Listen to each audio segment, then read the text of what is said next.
Chance to be your host for today. Today we're going to be looking at this 2004 Volkswagen B5.5 Passat. It's one that I had on a video earlier that's showing an AC issue. In other words, the AC wasn't cooling properly when the car was at a standstill, at a red light, either parked or anything like that. So what we found out is the cooling fan was faulty. We did a diagnostic on it real quick. I'll post that video above right here in this clip. But today we found that we have to replace the cooling fan. This is the electric cooling fan, not the clutch cooling fan. You have both on this vehicle. It's kind of an odd car to have a clutch fan and a cooling fan side by side. But the clutch fan is working fine. The cooling fan, the electric fan that runs the condenser, is faulty. So this has got the 1.8 turbo engine in it. And if you have the V6 engine, this is going to be a little different. It's actually going to be a little bit easier because you don't have to put the car in service mode. So we're going to put the car in service mode. I have a video just on service mode, and I'll put it up here as well. It goes a little bit more into detail than I'm going to go today into service mode. But today I'm just going to kind of rush through service mode to get us access to this fan. Now, if you have a diesel, 1.8 turbo, or a W8, you're going to have to, it's easier to do it. I'm not going to say that you can't get the fan out without putting it into service mode, but it's easier to go ahead and put the vehicle into service mode. It gives you more room to get the fan out, and it's a lot less frustrating. So let's go ahead and get it started.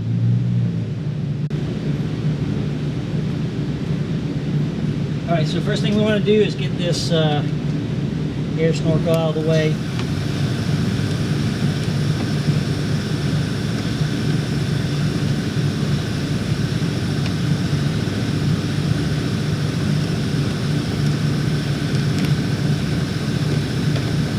This just pulls up and out of the way. I'm going to go ahead and remove the hood release right here.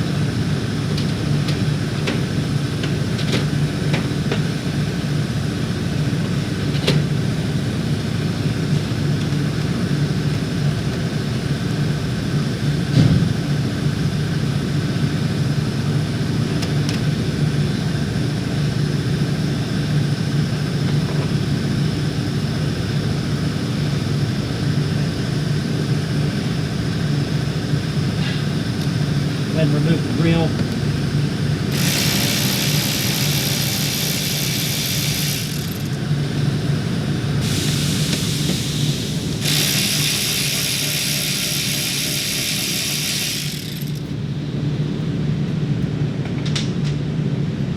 And again, you don't have to do this on most of the cars out there, but on the 1.8 turbo, I do recommend it.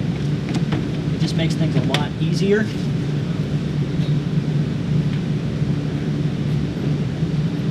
We have 3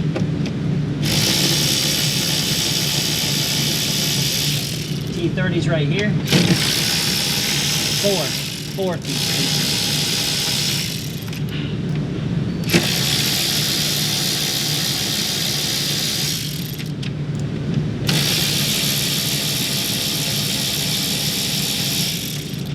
If you have your underbelly pan under here, you're going to need to undo that as well.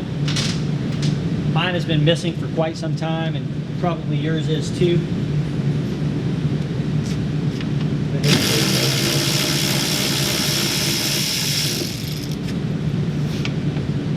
That was broken right there, so we're not going to need to do that.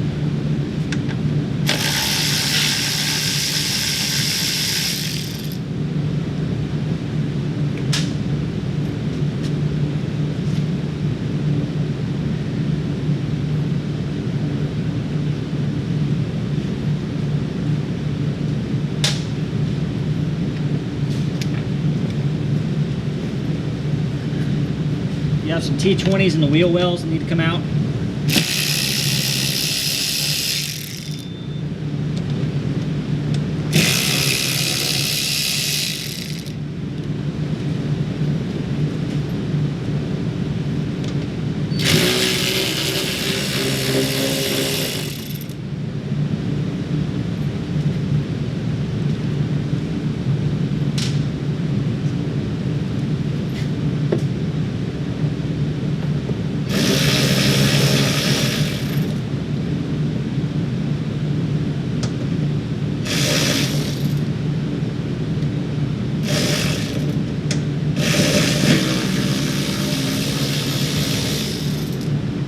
may find it easier to take the wheels off to get to these. If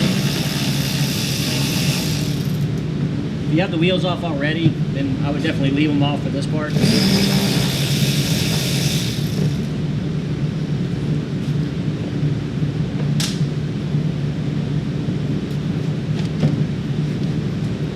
You'll have some electrical connections. Missed a bolt there.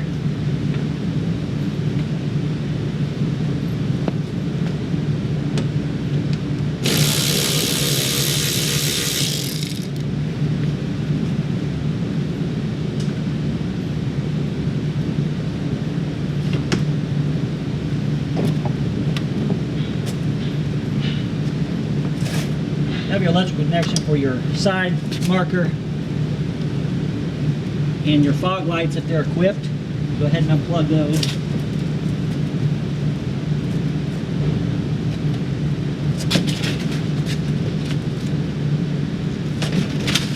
One more screw over here.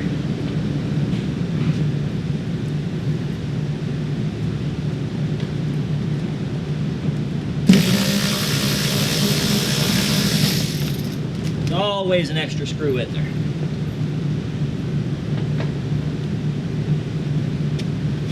So we'll go ahead and just get this bumper out of the way.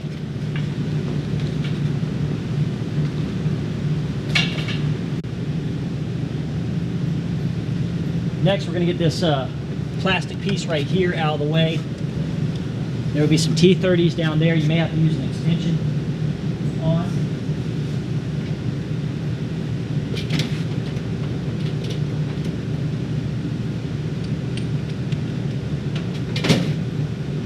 So 1/4-inch tools work pretty well up to this point.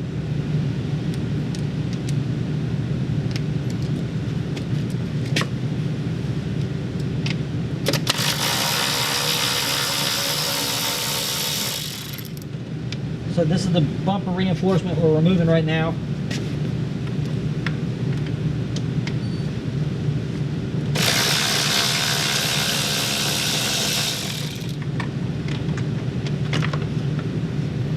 Set this over to the side. Now we're going to have to remove this. This is your actual bumper. So, let's see if I can find the size of this. It's going to be an 18. You have a bolt on the bottom, it's going to be an 18 as well.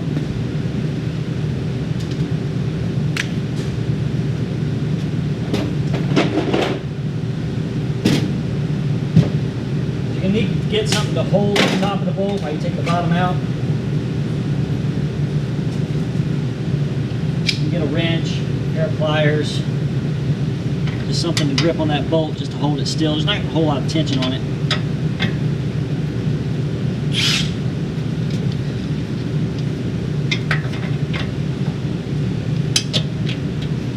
A deep well on the bottom. It's going to be an 18 deep well.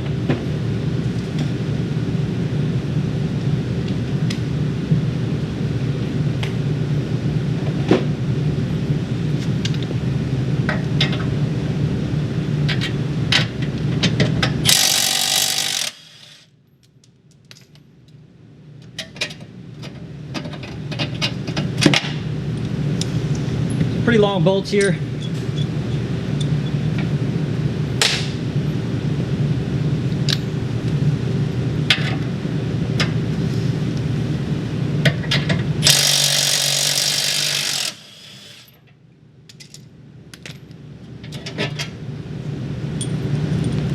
Once they come out, the bumper will come free.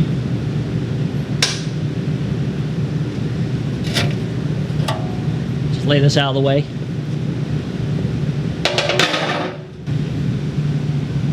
Okay, now we're going to take off the bumper supports. It's a T45 for the bumper supports.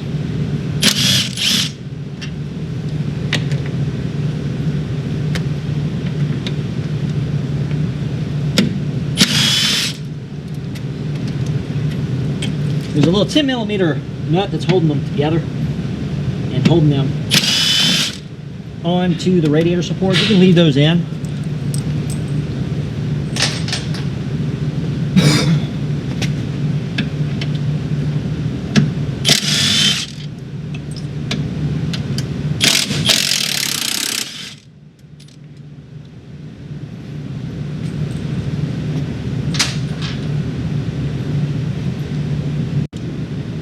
Okay, once you get the bumper supports off,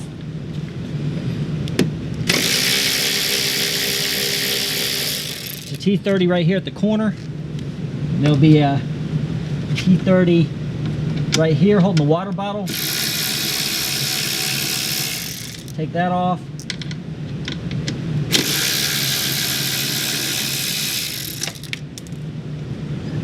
There'll be one on the other side as well.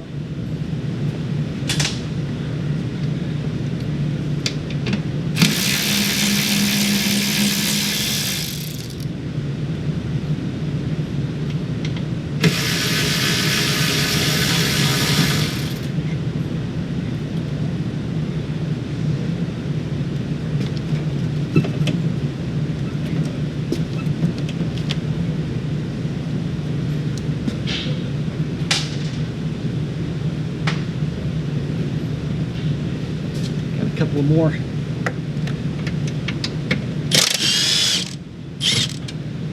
From around the bumper support, you still have two T45s. I take those off last. And then you'll start to see this whole support will shift forward. And that is what's going to give you all the extra room in the world to get to this fan right here. Okay, so first thing we want to do is unplug the fan. And that is going to be under here.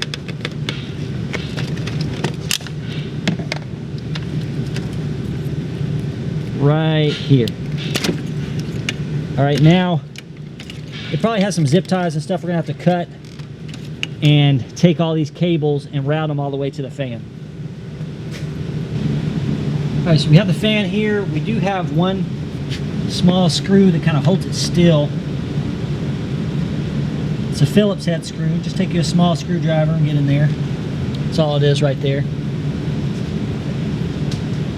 And all this does is hold this fan into place. So we're going to take this fan and slide it counterclockwise. And this is where you'll start removing the fan. So some of these fans don't come with this outside piece, and so you'll have to take these tins off right here to get that fan off. So right now you're just working this out of the holder. You have a zip tie here you have to cut off.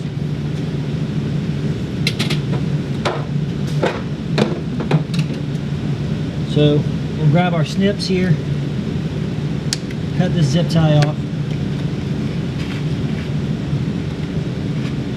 And there's a bar right here that we have to take loose to get this out. You just want to keep an eye on how this comes out, because we're going to want to put it back the same way. So real quick, we get our 10mm right here. We'll take this bolt off. This will give us a little bit more room to get this plug out.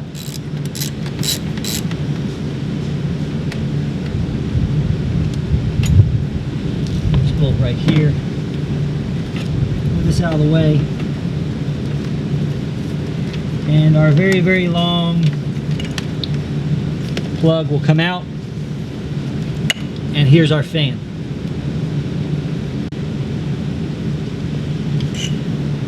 Okay, so going back with the fan, you want to make sure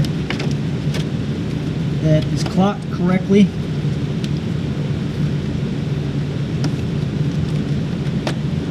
And it's spun back in and it's secure. After we do that, we'll put our Phillips head screw back in.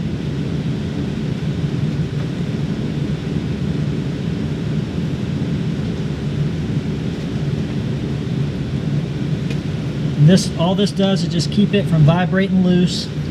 You don't want this fan to come loose and fall down into your serpentine belt. And then what we're going to do is we're going to route our cable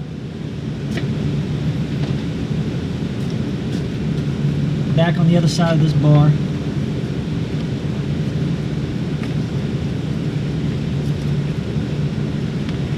And there's small clips this is going to fit in. goes around. Little U-shaped clips. You'll see them when you get down here. And again, this is why I always pull the vehicle into service mode before doing this. If you have a V6, it's not nearly as bad because the V6 engine is shorter.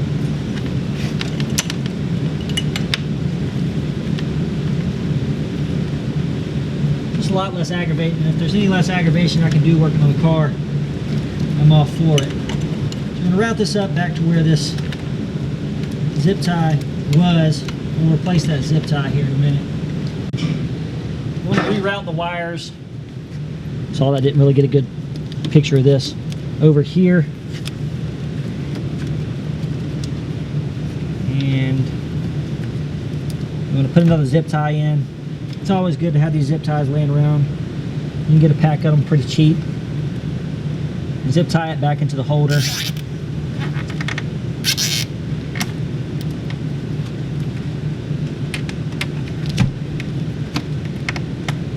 Go. Just like that. Again, it's just making sure you have a clean job. You want it to look factory.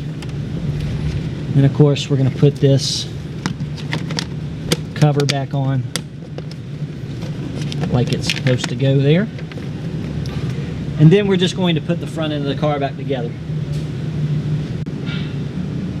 You always want to make sure you're laying your bolts out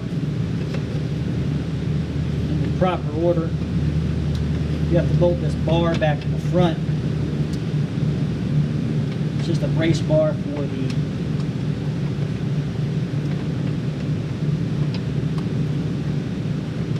hood latch. It's 10mm. Kind of the mindset, if the factory puts something somewhere, it's for a reason. And I always try to, if possible, put everything back to how the factory had it done. Go ahead and cut this zip tie off. Again, you want a clean install. Outside of just the newness of the part, you don't want it to be known that you've actually been in here. I always put these in first when I'm going back out of service mode.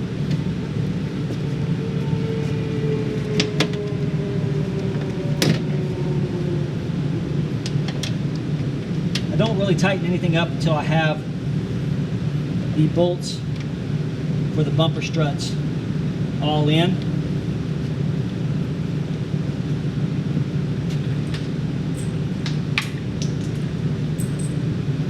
And you just want to hand tighten this stuff back together.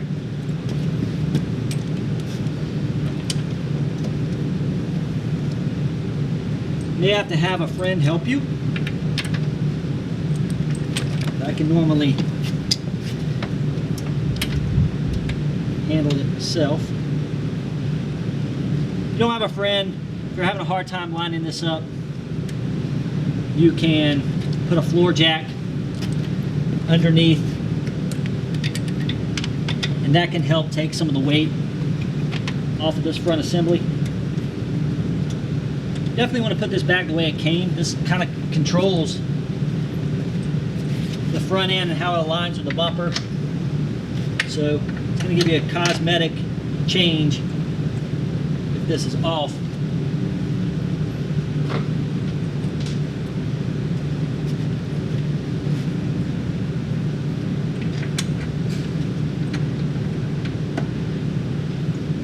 Definitely don't want to have any extra hood gaps or bumper gaps.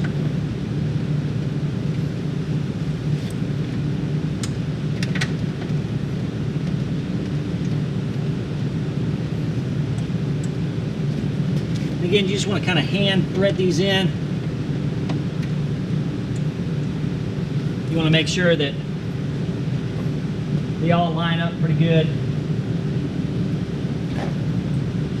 before you start torquing everything down.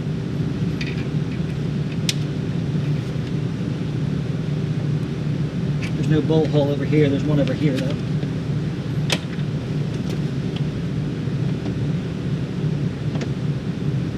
If you have an Audi, If any of my Audi people are watching this, it's basically about the same. It's a little different to get your bumper off, but so now we're going to take our Milwaukee and our Torx bit. I'm just going to slowly snug these up a little bit.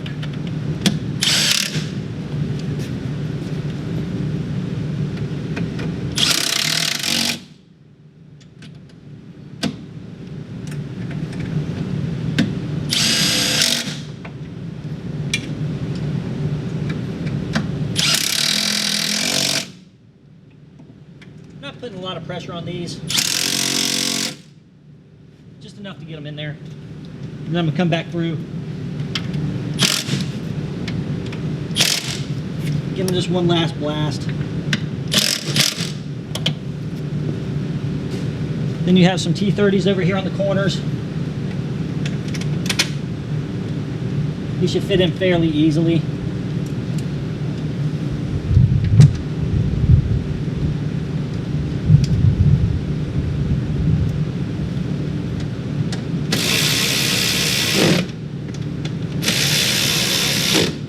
I always hand tighten this stuff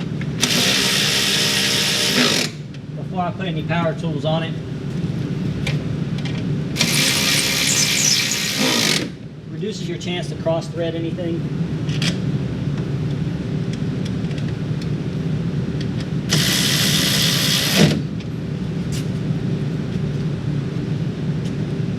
Go ahead and put the bumper on. The bumper support, they say.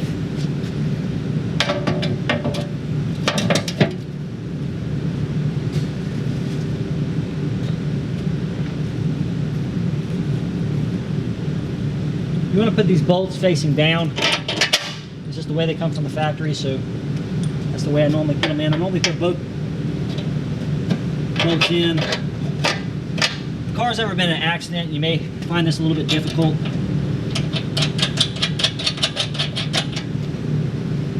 Tight there. Again, there's an 18 millimeter.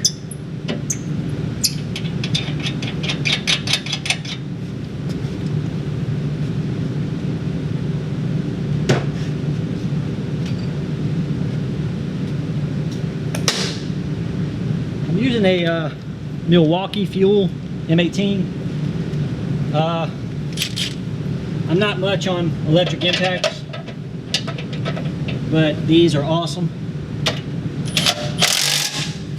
Worth the money. They are expensive, but something I recommend.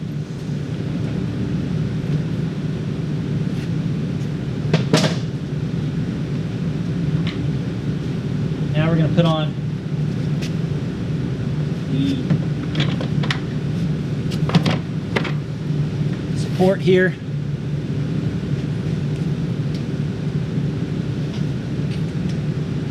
Going back to my 1/4 inch. It's an Ingersoll Rand electric ratchet. I like it. It is an older one. They make some better ones. Milwaukee makes a better one. I have, and it's nice.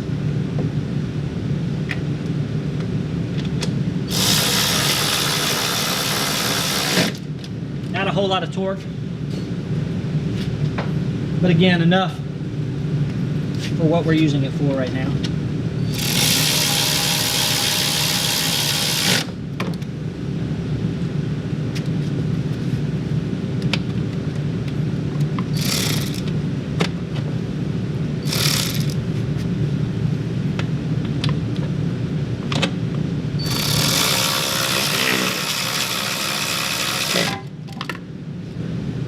Now we're going to put on the fascia. Try not to bump the camera here. First thing I do is I lay it on the ground and I start plugging things in. You have your fog lights. You want to be careful not to mar up any surfaces. I have my side markers here.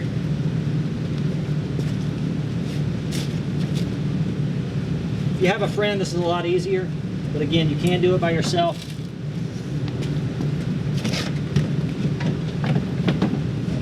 So I set it right here, and then I'm going to make sure that these go in. There's not any gap here.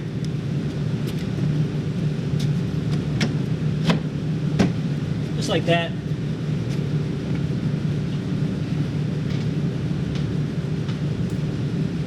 Get our 4 bolts, T30s down here. We'll put in.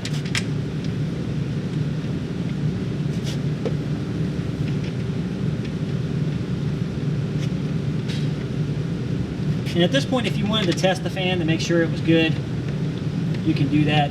I'm just assuming it's good.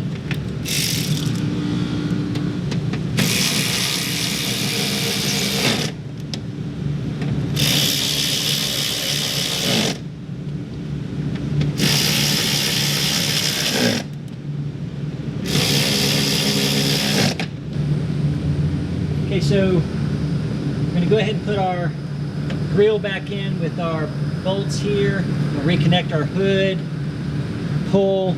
We have 3 or 4 bolts along here, T20s, and of course the ones along here. And we will put our air scoop back in, and this piece right here, we have our 3 Phillips heads that we have to put in. Then at that point, we're just going to be testing everything out, making sure that our air conditioner is working at idle, we're not overheating, and our fans are coming on when they're supposed to. Okay, so we are done. That's how easy it is for anyone to put a fan in one of these Passats. Now, the service mode, again, I have a video just on doing service mode, so if you're wanting to learn how to do that, there's a video just on that. It goes much more into detail than what I did here. It's got closer pictures and things of what you need to do. But anybody can do this. I think that if you can make it through this video and you still have your attention span, then you can definitely complete this job. So if you learned anything from this video, please like and subscribe to the channel for more content. I'm adding more content as much as I can. Right now I'm under some restrictions right now with the COVID going on to shop use, and I'm trying to put out as best content as I can put out. So it is taking me a little bit longer to put these videos out than when I first started the channel, but hopefully you're seeing some value in this and you'll like and subscribe to the channel. That's it for now. We'll see you next time.